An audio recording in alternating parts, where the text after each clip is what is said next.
Hello Empire Builders, today we are discussing the 7 levels, not of empires, we did that in the last video, but empire builders. This video is about the founders, about guys like Augustus, Charlemagne, and Qin Huangdi, the first and sometimes the last in a new imperial line. Now a few things I want to stress from the outset are that number one, this is not an exhaustive list. Some of these levels, especially the first two, could just go on and on, so treat the entries as illustrative examples. Number two, since this list is about people and not empires, it might surprise you how low some world-changing empires will rank. That doesn't take away from the importance of these empires, it's just that because their founders were relatively obscure or unremarkable, these empire successes have more to do with the successors. There are also cases where pinpointing an exact founder is a little bit tricky, say with the British and the Spanish empires, both of which were the end results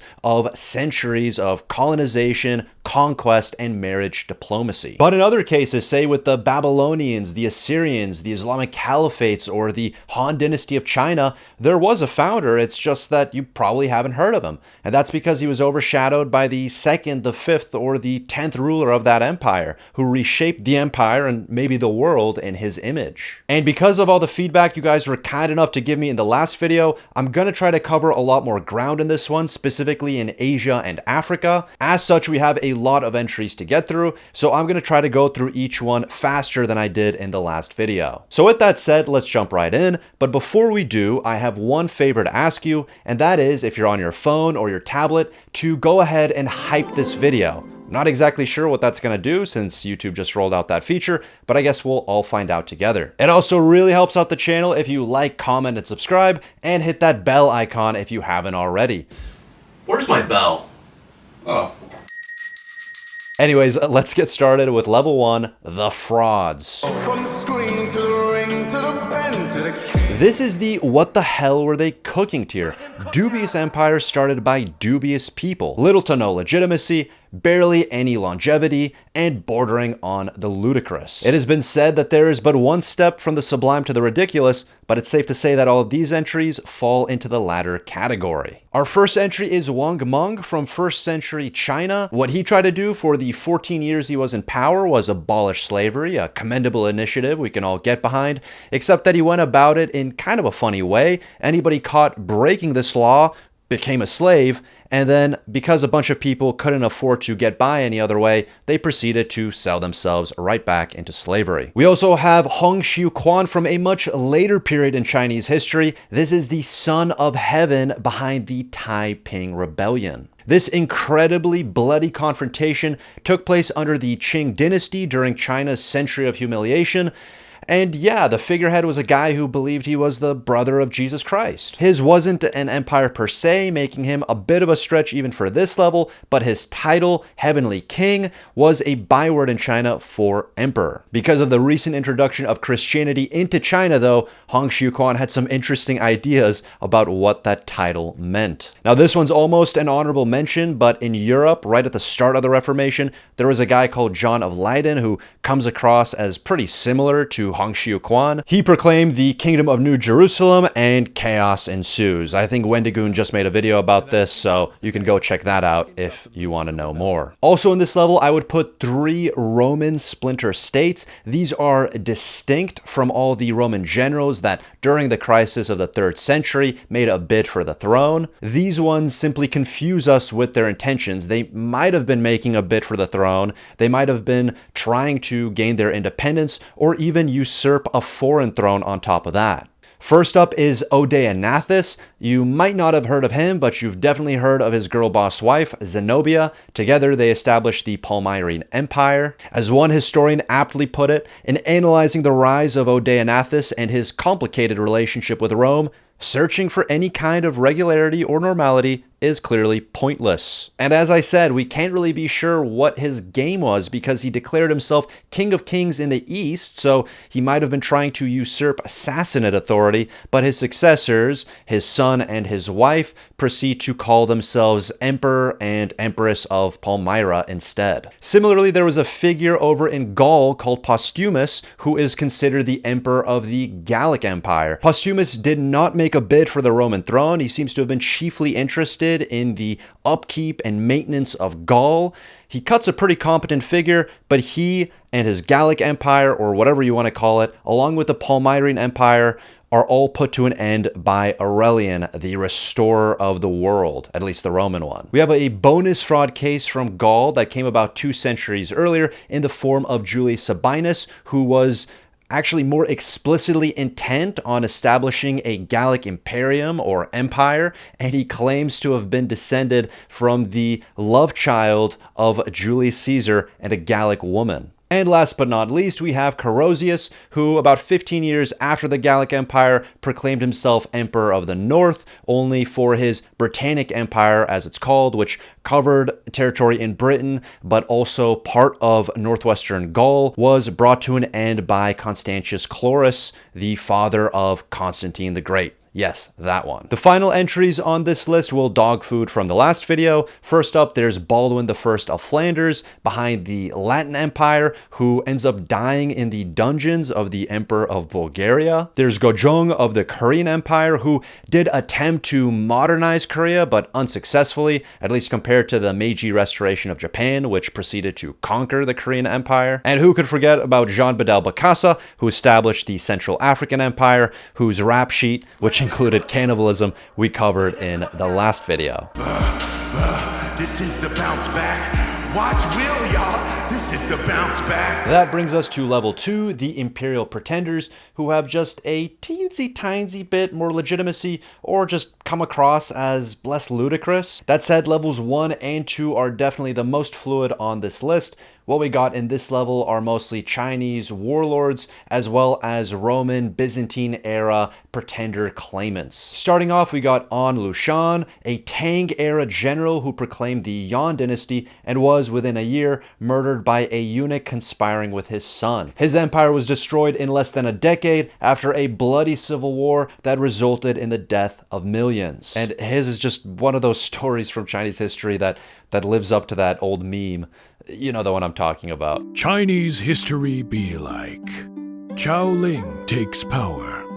247 million perish. Later in the 17th century, there was a guy called Li Zicheng who came from obscure origins, worked a lot of odd jobs as a farmer, a merchant, a blacksmith, but somehow ended up overthrowing the Ming dynasty and establishing the short-lived Shun dynasty. Then there was the up-to-then modernizing Yuan Shikai, who in 1915 declared an empire, ruled it for 83 days only to die of kidney failure and doom China to another of its fragmentary phases of civil war. There's definitely more we could pull from Chinese history, but for now, let's move on to the Byzantine era successor states. I will mention 3. There is Theodore Lascaris, the Emperor of Nicaea, Alexios of Trebizond, the Emperor of Trebizond, and Theodore Komnenos Doukas, the Emperor of Thessalonica. Then there was the wildcard Maximilian Habsburg from our last list, who was, of course, the Emperor of Mexico, and I found out a little bit more about him. First off, the basis for his legitimacy was his descent from Charles V, who ruled the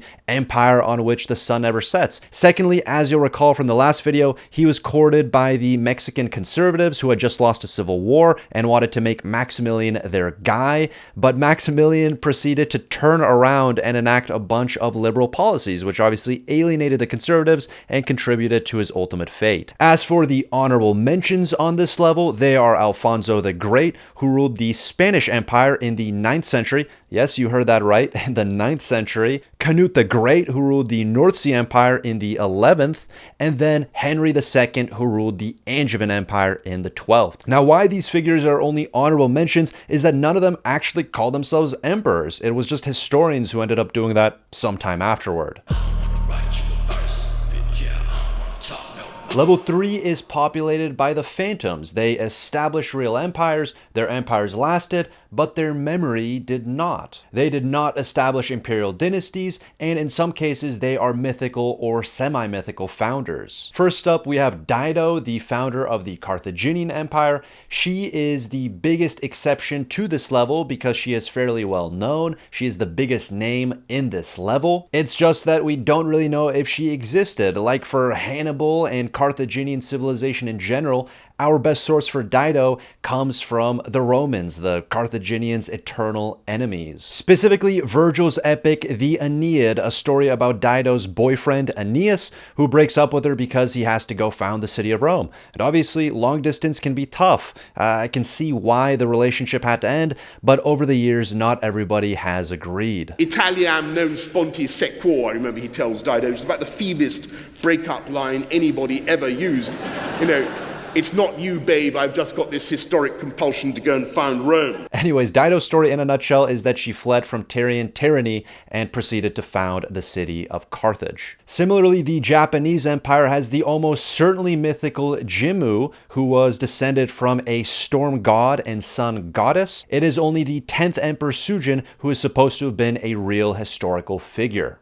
The Hittites had Labarna I, who wasn't mythical, it's just that we know so little about him, we're not even sure he was the first emperor, but his name, Labarna, does become a title of address. The Medes, who ruled the Median Empire, had Deioces. According to Herodotus, Deioces was their first ruler, and he is another exception because he goes on to found a dynastic line that rules the Medes for its entire existence. It's just that the empire itself did not last a terribly long time, just over a century, and was, all things considered, more of a transitional empire between the much more interesting Neo-Assyrians and Achaemenid Persians. Maybe that's a little bit of a harsh assessment, but feel free to correct me in the comments if that is the case. The Venetians had Paolo Lucio Anafesto, their first recorded doge. It's just that his reign was recorded by John the Deacon, writing about 3 centuries later. So who knows? Meanwhile, the Bulgarian Empire was founded by Aspera in the 7th century, and as you'll find in the murky origins of other national histories, say with the Roman monarchy, an incredibly long reign is attributed to Aspera, a reign of 61 years. There was a second Bulgarian Empire that survived from the 12th century to the 15th century until it was conquered by the Ottomans, but the founder of that one, Peter II, doesn't belong here because he actually established a lasting dynasty. The Songhai Empire was founded in the 15th century by the 15th ruler of the Sunni dynasty, Sunni Ali, after he conquered Timbuktu and a whole bunch of other places. But it was somebody called Askia Muhammad who reinvents this empire and establishes a lasting dynasty. The Kanem Bornu Empire, one of Africa's great empires because of the trans-Saharan trade, was founded by somebody called Susum, of whom literally nothing is known. I don't think this guy even has a Wikipedia page. It was only this empire's third ruler, Dugu, who founded the Dugua dynasty, which was then followed by the Seifawa dynasty when this empire reached its apex, when it was said that a lone woman clad in gold might walk with none to fear but God. Last but not least in this level, we have Bazan of Axum, who founded the Axumite Empire. This was a predecessor to the Ethiopian Empire and was, in its own right, one of the most powerful countries in the 3rd century. Now, Bazan appears on an Ethiopian regnal list, but I do have to confess that he might not have been the first one, because before him there was a mythical snake named Arwe who is supposed to have ruled for 4 centuries. Anyways, that's it for this level, and one sort of macro observation I will share is that unlike for levels 1 and 2, I actually had some trouble finding entries for level 3, and that's because the founders of empires usually establish imperial dynasties, and that's exactly who we're discussing in level 4, the Progenitors. These guys founded lasting empires and lasting dynasties, but they weren't all that memorable or important themselves. In some cases, I don't think it would be a stretch to say that they were merely in the right place at the right time. Peter II, the founder of the Second Bulgarian Empire I mentioned already, he was not all that impressive, but it was his dynastic successors who turned Tarnovo into a new Constantinople and ushered in a Bulgarian Renaissance in art and architecture. There's also a lot of examples from the Bronze Age and early Iron Age. The first is Gyges of Lydia. Herodotus records that Gyges ruled for 38 years and that he was the former bodyguard of a king named Candaules. Kandales. And Kandales apparently had a very beautiful wife, and he was so keen on showing her off that one day he invited Gamgee to behold her naked. This made the queen so embarrassed that she later threatened Gamgee with execution unless he would kill the king, her husband, and take the crown for himself.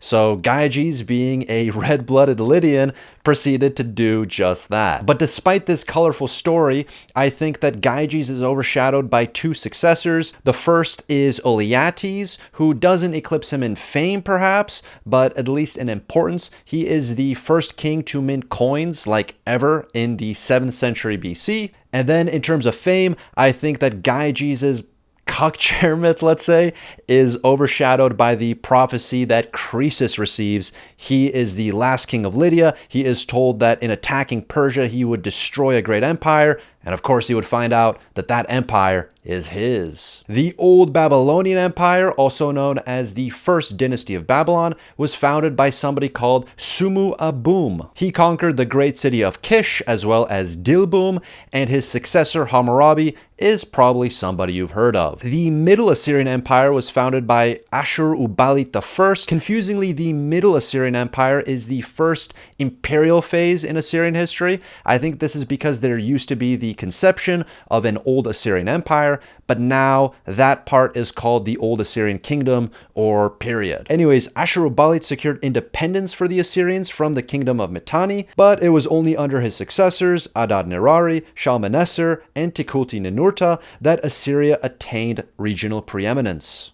Adad-nirari III founded the Neo-Assyrian Empire in the Iron Age, but it was only a century later that Tiglath-Pileser III greatly expanded Assyrian power and helped usher in the apex of the Assyrian neo-imperial phase. You might remember Ashurbanipal from the last video, and it's safe to say that under him, neo-Assyrian power was still waxing. The Parthian Empire was founded by Arsaces, of whom very little is known beyond some smatterings in Greek and Roman sources. And while it is true that these sources have been corroborated by archaeological evidence and that Arsaces' name continued to be a title of address, his grandnephew Mithridates I might have a better claim to being founder of the Parthian Empire. Not only was it Mithridates who adopted the imperial title King of Kings, which the Achaemenid Persians used, one modern scholar has even likened Mithridates to Cyrus the Great. Over in Africa, there was Sundiata Keita, who founded the Mali Empire.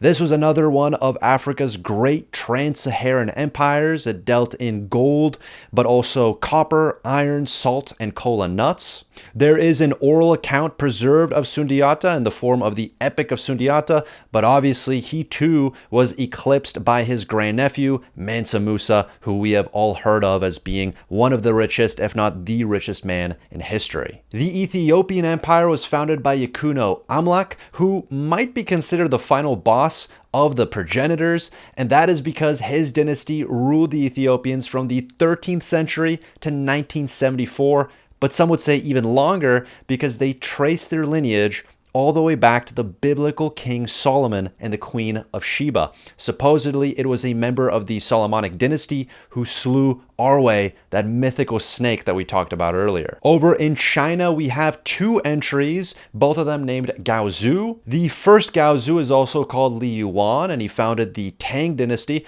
And it's not like he did anything wrong, it's just that his son and successor Taizong would be one of the greatest emperors in all of Chinese history, full stop. So much so that he's considered a co-founder of the Tang dynasty, and of course, because of that, we're going to talk about him a little bit later. The other Gaozu, also called Liu Bang, founded the Han dynasty. He came from humble peasant origins, and he is similarly overshadowed by one of his successors, in his case, the Emperor Wu, another of China's great emperors, but not one considered a co-founder of the Han dynasty because he ruled a century after this empire's founding. Over in India, the Gupta Empire was founded by Gupta, of whom very little is known, but the Gupta Empire ushered in one of India's golden ages. This is when the Mahabharata and Ramayana were written, but this is by and large the product of Gupta's successors like Samudragupta, Chandragupta II, and Kumaragupta I. The Chola Empire was founded by Ilm Checheni. Not much is known about him either,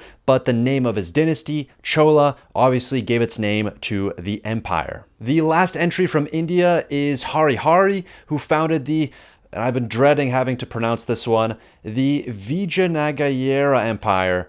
You know, the one from Europa Universalis 4. Harihara's dynasty lasted 150 years. It was the longest reigning dynasty, but it was a later dynasty, the Tuluva dynasty, which ushered in the high point of this civilization. Our last entries in this level are 3 out of the 4 great Islamic caliphates, 2 of them Arabic, 1 of them Turkish.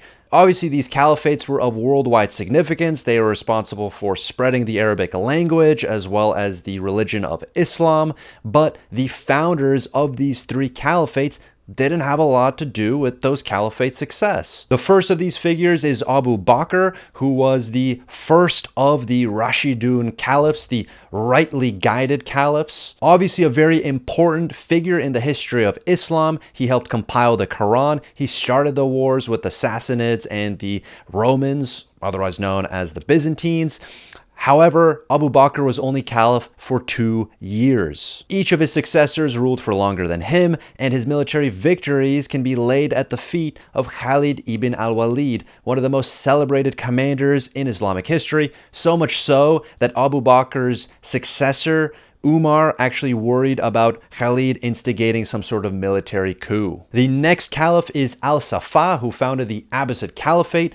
He's not so much unmemorable as he is notorious for hunting down the Umayyads who remained in the Arabian heartland. For this, he is called the Bloodshedder, and it was his successor Al-Mansur who exacted a much-needed moderating influence on the caliphate, ensured its survival, and set it up for the golden age that Harun al-Rashid would usher in. And the last caliphate, the non-Arabic caliphate, was of course founded by Osman, who also founded the Ottoman dynasty. His dynasty would take the Ottoman Turks from 0 to hero and back to 0. They would be there until the very bitter end when the Ottomans became the sick man of Europe. But as for Osman himself, his life and times are kind of considered a black hole in Ottoman history because of how little is known about him. Not a problem that the entries in the next level have for the most part. Level 5 is the icons who built lasting empires shaped in their image. They often established dynasties, but were remembered by their successors either way. You may or may not remember their names, but their people certainly did. First up, we have Sargon of Akkad. He founded the Akkadian Empire. His dynasty and his empire lasted about a century. It built on Sumerian foundations, and his grandson Naram-Sin, under whom the Akkadian Empire reached its apex, deified himself as well as his grandpappy Sargon. It's not just Sargon's successors who remembered him, it was also the broader Mesopotamian world. The Assyrians remembered him, and the birth legend of Sargon, which is uncannily similar to that of Moses, was actually found in the library of Ashurbanipal. Meanwhile, the Egyptians had Ahmose I. He founded the Egyptian Empire, also known as the New Kingdom of Egypt, also known as the 18th dynasty of Egypt. Ahmose ushered in a golden age by reuniting Upper and Lower Egypt, revitalizing the Egyptian economy, and ordering the construction of the last pyramid built by a native pharaoh. Ardashir was the founder of the Sassanid Empire, and he legitimized his rule through the worship of Ahura Mazda and also by mythologizing his ancestry. He made sure he would be remembered with a bunch of petroglyphs and inscriptions, and under him, Iran shifted from a religious, ethnic designation to a political and geographic one. This meant that the Sassanids weren't just building on earlier foundations left by the Achaemenids and the Parthians, they were injecting something new into the history of the Persian people. Over in the Americas, Itzcoatl founded the Aztec Empire. He was the 4th king of Tenochtitlan, and he broke from the Tepanec with Texcoco and Tlacopan, the other members of the Triple Alliance. Itzcoatl made history and also manipulated it, tragically by burning a bunch of codices relating to earlier periods. But he also set up the religious and political order that would be continued by his successors. He elevated the cult of Huitzilopochtli and expanded Tenochtitlan with new temples, roads, and a causeway. But of the two pre-Columbian American empires, it was arguably the Incans who reached greater imperial heights. Not just literally with Machu Picchu, but also in terms of how they thought of their state. They called their realm the realm of the four quarters of the world, very reminiscent of the Bronze Age civilizations. They called their capital Cusco the navel of the world, and they called their emperor the Sapa Inca, the only emperor. Yet it was the ninth of the Sapa Incas, Pacachutl, who transformed Cusco into the Incan Empire. So Machu Picchu actually dates to the reign of Pacachutl, and his memory is preserved through various genealogies and biographies in the form of quipus. The Incas did not develop writing, but they used these contraptions involving fibrous cords as record-keeping devices.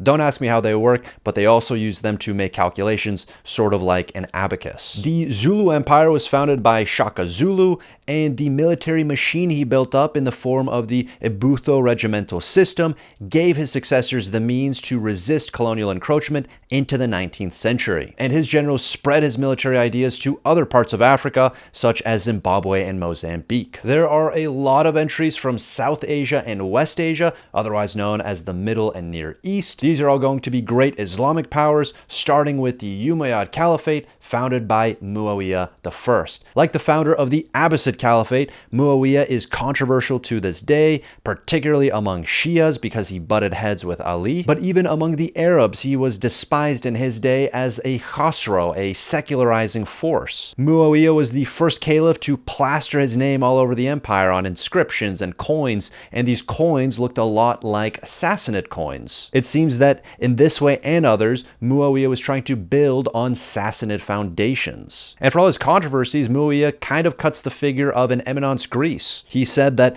"I never use my voice if I can use my money, never my whip if I can use my voice, never my sword if I can use my whip, but if I have to use my sword, I will." And he lived up to this motto by creating the first proper Arabic navy. But it does have to be said that Muawiyah was kind of overshadowed when his side of the family was replaced by another. This second branch of the family produced Abd al-Malik, who centralized the realm and the currency and established Arabic as the official language. Therefore, you could absolutely make the case that Muawiyah should be lower on this list, but I think he deserves a place on this level simply by keeping the caliphate together. Next up, we have Tughril, the founder of the Seljuk Empire. Tughril Bey strengthened Sunni Islam while blending Turkic, local, and Abbasid traditions into a centralized sultanate. He reduced the caliph to a spiritual figure, unified Iran and Mesopotamia, and fostered stability, prosperity, and integration into Iranian Islamic culture. But before him, there was a guy called Mahmud of Ghazni who transformed the Ghaznavid Emirate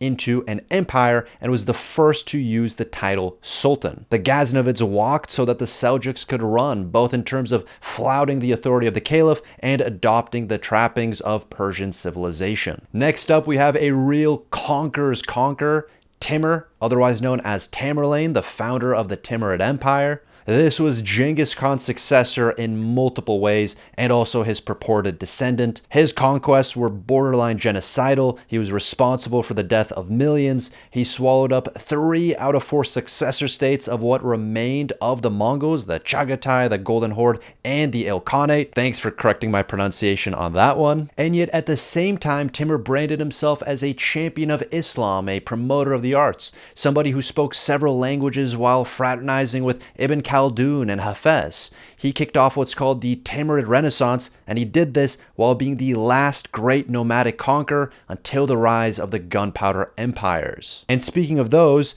2 out of the 3 were founded by entries on this level. There was Babur, the founder of the Mughal Empire, a descendant of both Timur and Genghis Khan, and whose dynasty would rule the Mughal Empire for the entire duration of its existence. In addition to being a successful conqueror, he was also a Renaissance man, even more so than Timur. Whereas Timur was first and foremost a conqueror, I wouldn't call Babur that. Babur was really a champion of humanism who led by example, to the point that he could be considered one of the Timurid Renaissance's leading luminaries. He became more and more religiously tolerant toward other peoples and religions, more Shah Jahan than Aurangzeb by the end of his life. And very notably, he wrote the Baburnama, which is considered the first true autobiography in Islamic literature, combining his own highly curated life experiences with wide-ranging scholarly insights. And the work would be cherished, illustrated, and translated into classical Persian during the reign of Babur's grandson, Akbar,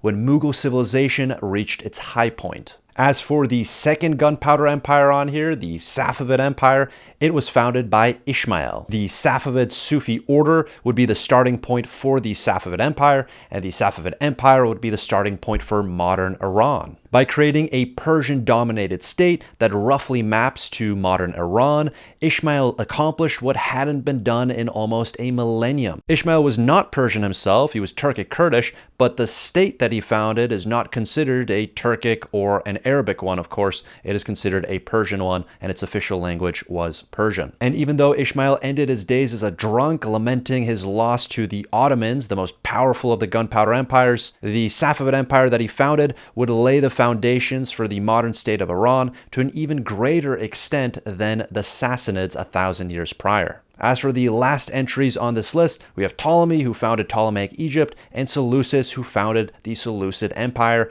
Both of these figures were covered in the last video. Level 6 is the Comets. They came, they saw, they conquered, and they dipped, and so did their empires.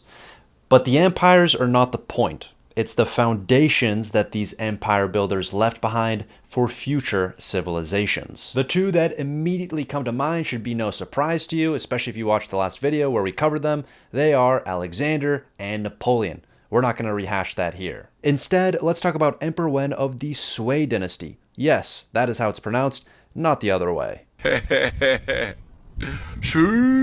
Emperor Wen gave China unity after 3 centuries of fragmentation. His reign provided protection against external threats, as well as a streamlined administration, land and military reforms, revived agriculture and socioeconomic growth, the restoration of Buddhism, as well as major infrastructure works like the Grand Canal Project. One source records that he loved his people, encouraging them to till the field and grow mulberries and decreasing their labor and tax burdens. He himself lived simply and frugally, and the vessels and clothes he used, even after they became worn out, continued to be patched and used. At the start of his reign, the census rolls only had less than 4 million households, but at the end of his reign, there were almost 9 million households. Another entry, a very different kind of figure, is Nader Shah, the founder of the Afsharid Empire, which straddled South and West Asia. This is considered the highest point of Persian preeminence since the age of the Sassanids. The Safavids got nowhere near this close because the Ottomans were knocking on their door. But as with the Safavids,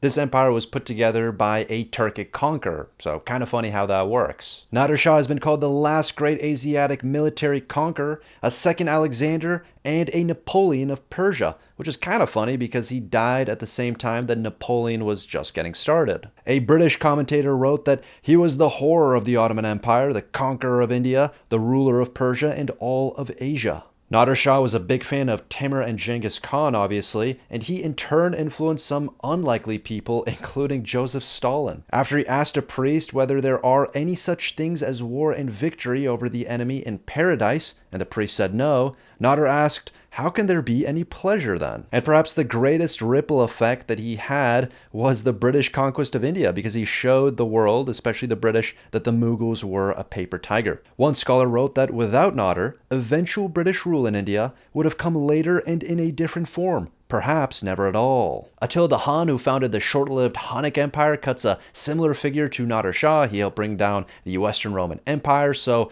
if anything, he's more of an empire destroyer than an empire builder. And then I think you can make a case for Pericles. We covered the Delian League and the Athenian imperial phase in the last video, and Pericles was the guy behind that. Though later Pericles would give his name to an age, the Age of Pericles, he never called himself emperor. He called himself first citizen like Augustus did. And he was the guy who moved the treasury from Delos to Athens. This is how he funded his ambitious building program, which culminated in the construction of the Parthenon. So consider that for just a moment, that this awesome structure, this marbled embodiment of Western civilization is really the result of an embezzlement scheme. In addition to the building program though, Pericles was a great patron of art and literature, but there are of course two things that he gets blamed for. Number one, undermining Athenian democracy, and then leading Athens and her allies into the disastrous Peloponnesian War, which he died just 2 years into. And lastly, as for honorary examples, I think you can name any number of regional powers who might not have had a global impact, but had an enduring legacy on their respective nations. The only one I'll name for now is Stefan Dušek, the emperor of the Serbs and Greeks, definitely a high point for Serbian civilization. Motherfuck the big three, nigga, it's just big me, nigga, boom. Level 7 is the world builders. They shaped their empires, and their empires reshaped the world. We don't care about dynasties here either, even if every entry establishes one, and the worldwide significance of these empires makes all the difference with level 6. First up, we got Augustus, who founded the Roman Empire, and he did it without anybody noticing. And those who did were too tired of the Romans' favorite national pastime, killing fellow Romans, to do anything about it. Augustus, of course, never called himself emperor. He called himself princeps, first citizen, and the cornerstones of Augustan power were him being tribune and censor for life, his control of the legions, he paid them and then was formally given imperium by the Senate, his control of Egypt, the breadbasket of Rome, which he put equestrians in charge of, not senators, also his establishment of the Praetorian Guard, and then as for what he did with this imperial power, he basically went on a series of administrative reforms which were much needed. He built and renovated the roads, the aqueducts, and the postal service. He organized police and firefighting forces in Rome. He ensured the protections of the periphery. And I don't think I need to say too much more about Augustus.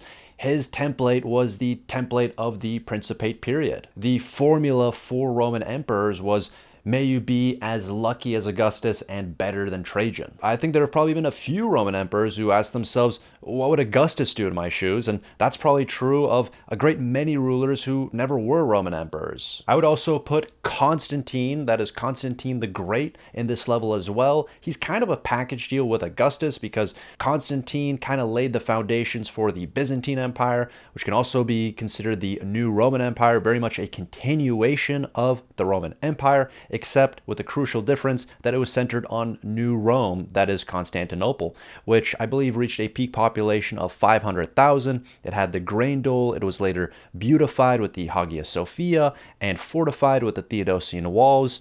And the establishment of Constantinople alone would have earned Constantine a spot on this level, but the fact that he had this battlefield conversion before the Battle of the Milvian Bridge and opened the door to the Christianization of the empire is just another reason why he should be part of this level. We have 4 Chinese entries on this level as well, the first of which is Qin Shi Huangdi, who literally gave China its name. Before him, there were only royal dynasties. He was the first emperor of China, and it was said that wherever life is found, all acknowledge his suzerainty, which sounds very much like the wet dream of Blood Meridian's Judge Holden. But yeah, Qin Shi Huangdi standardized China's legislation and currency. He started the construction of the Great Wall, the Grand Mausoleum with the Terracotta Army, as well as an expansive road network. You'll recall Taizong, who co-founded the Tang dynasty with his father from earlier. Taizong's reign was a golden age marked by strong governance, reforms, and expansion. He advanced the imperial exam system, promoted the rule of law, reduced corruption, and presided over a period of economic prosperity and stability. Militarily, he established Tang dominance across East and Central Asia and laid the foundations for the Tang dynasty's apex under Emperor Xuanzang. Hongwu was the founder of the Ming dynasty. He rose from humble origins and overthrew the Yuan. He restored stability through sweeping reforms in the military, taxation, land registration, the exam system, and reduced the power of local warlords. And it was his institutions who shaped Ming governance policy until its fall about 3 centuries later. The next entry is really 2 entries, Taizu and Gaozong of the Song dynasty.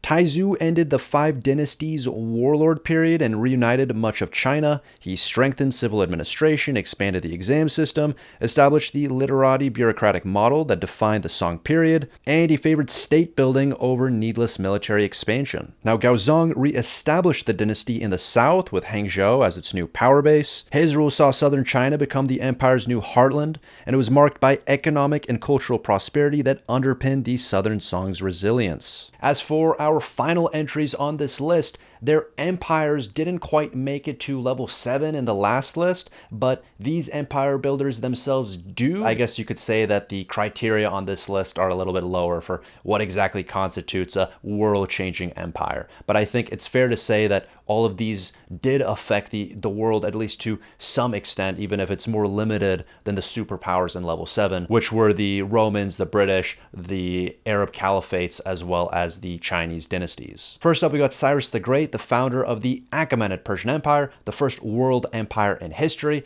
I'm not going to speak too much about Cyrus because he comes up in the Alexander the Great series that I'm just about to put out, but suffice it to say that when the Persians of the medieval period chafed under Arabic or Turkic rule, they were thinking back to the days of Cyrus with a kind of generational nostalgia. What set Cyrus apart? On one hand, the scale of his conquests, but on the other, his abrupt about-face from the Bronze Age mentality and attitude, his, dare I say, almost Christ-like treatment toward conquered peoples, namely the Jews. Xenophon, who was an enemy to the Persians, wrote of Cyrus that those who were subject to him he treated with esteem and regard, as if they were his own children, while his subjects themselves respected Cyrus as their father. What other man but Cyrus, after having overturned an empire, ever died with the title of the Father from the people whom he had brought under his power? For it is plain fact that this is a name for one that bestows rather than for one that takes away. And another figure this brings to mind is, of course, Charlemagne, the father of Europe. He founded the Frankish Empire, not the Holy Roman Empire, I would argue. That was Otto the Great, who we'll talk about next. And as for that title, Father of Europe, it's deserved in more ways than one, because not only do much of Europe's surviving nobility trace their lineage to Charlemagne, most Europeans do in general. In addition to that, Charlemagne brought Saxony as well as other lands in Central Europe like Hungary and the modern-day Czech Republic into the European orbit, and hand in hand in that process was the Christianization of these territories as well. Charlemagne also ushered in the Carolingian Renaissance, which gave us lowercase letters in the form of Carolingian minuscule, and there is a through line from Carolingian minuscule to Humanist minuscule to many of the modern typefaces that we use today. In an age before the printing press, the Carolingian Renaissance was also the starting point for the scriptorium, or at least its ubiquitization. This was a place where books were copied and mass. Something you might not have known unless you've seen my series on the Carolingian Empire is that of all the books written in Western Europe before Charlemagne's coronation, fewer than 2,000 survive to this day,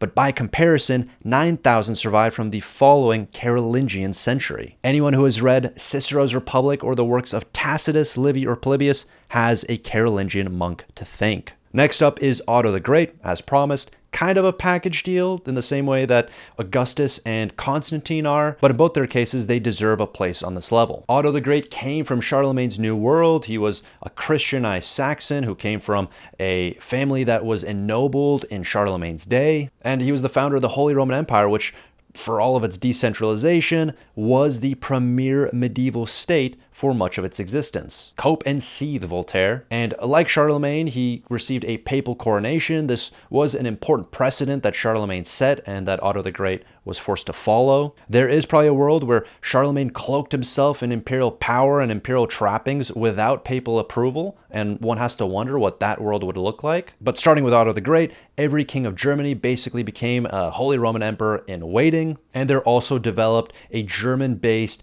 dynastic elective monarchy whereby one dynasty naturally followed after another. The Ottonians, the Salines, the Hohenstaufens, and so on. A ripple effect from Otto the Great's reign was the establishment of Hungary. He chases the Magyars out of Europe, defeating them in the Battle of Lechfeld. They settle down in Hungary, adopt Christianity, and slowly join the European fold. Next up, we got Genghis Khan, the founder of the Mongol Empire, which, for good and for ill, connected the East to the West. They breathed new life into the Silk Road, but also spread the Black Death epidemic. And Genghis Khan himself was the prototype for a new imperial nomadic ruler, far more so than any Scythian or Hun ever had been. I mean, Attila had gotten close. He had penetrated further west than Genghis Khan ever would. But when it comes to empire building, Genghis Khan far surpassed Attila. We talked about Timur, Babur, Nader Shah, all of whom were descended or inspired by Genghis Khan. And if you look at Genghis Khan's broader legacy, at the impact of those successor states like the Yuan and the Golden Horde, which would not have existed without Genghis Khan, then his impact becomes even more significant, because just as the Yuan stamped themselves on the national psyche of the Chinese,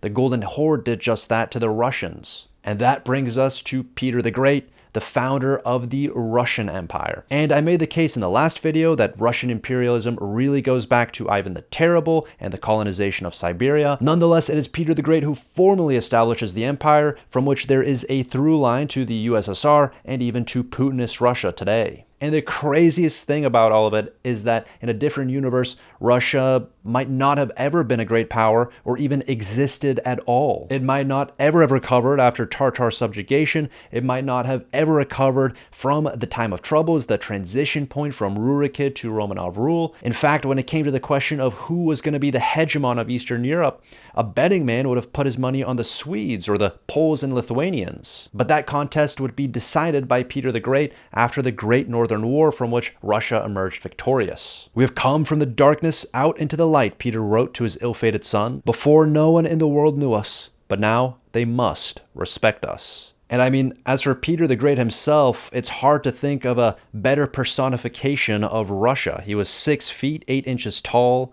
He was twitchy. He was impossible to ignore. He was the first great ruler that the Romanov dynasty produced. As for what he accomplished, the list goes on and on. He built a navy from scratch, reformed and modernized the army, introduced new military uniforms and gun designs, established artillery schools, organized the Preobrazhensky Guard, the Romanov's Praetorian equivalent, standardized spelling in the civil script, introduced the first newspaper, opened the first university, founded the Russian Academy of Sciences, and perhaps the finest testament to his memory is the city of St. Petersburg, today the second most populous city in Russia.